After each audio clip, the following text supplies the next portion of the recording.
स्वागत है आप सभी का हमारे YouTube चैनल पर जिसका नाम है सौरभ क्लासेस।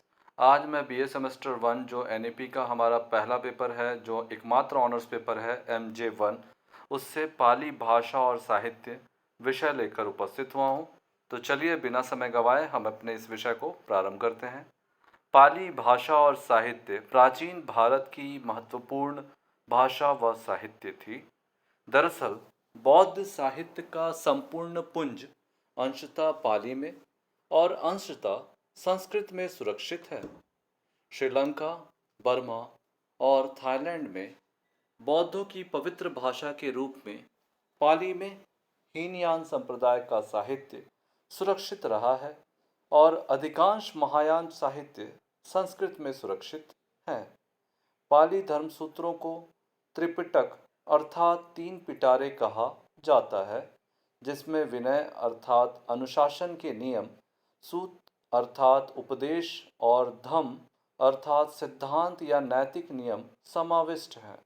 विनय पिटक अर्थात अनुशासन के पिटारे में बौद्ध संघ के प्रबंध के और बौद्ध भिक्षुओं तथा भिक्षुणियों के दैनिक आचरण के नियम दिए गए हैं।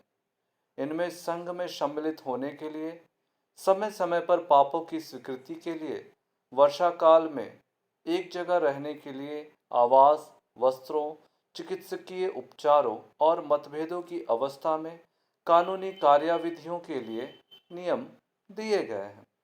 दूसरे पिटारे में सूत अर्थात उपदेश है और इसे सूत पिटक कहा जाता है।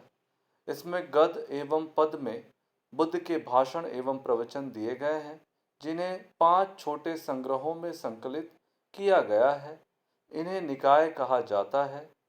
दृष्टांतों तथा उपमाओं के प्रचुर प्रयोग के फलस्वरूप ये प्रवचन सजीव तथा रोचक बन गए हैं।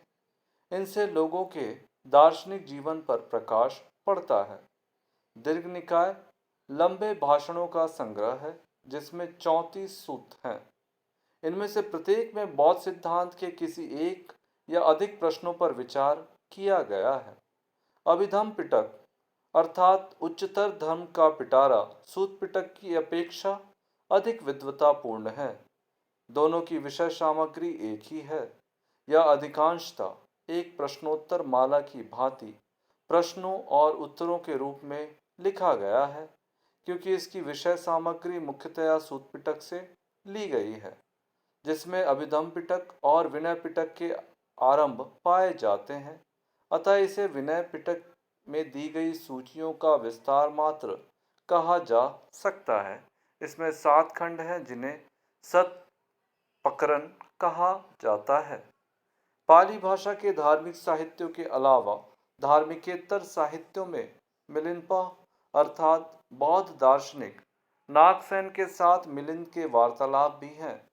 इस ग्रंथ का वर्तमान पाठ ईसा की शताब्दी के आरंभ के आसपास संस्कृत में या किसी उत्तर भारतीय प्राकृत बोली में लिखे गए किसी मूल ग्रंथ का अनुवाद माना जाता है।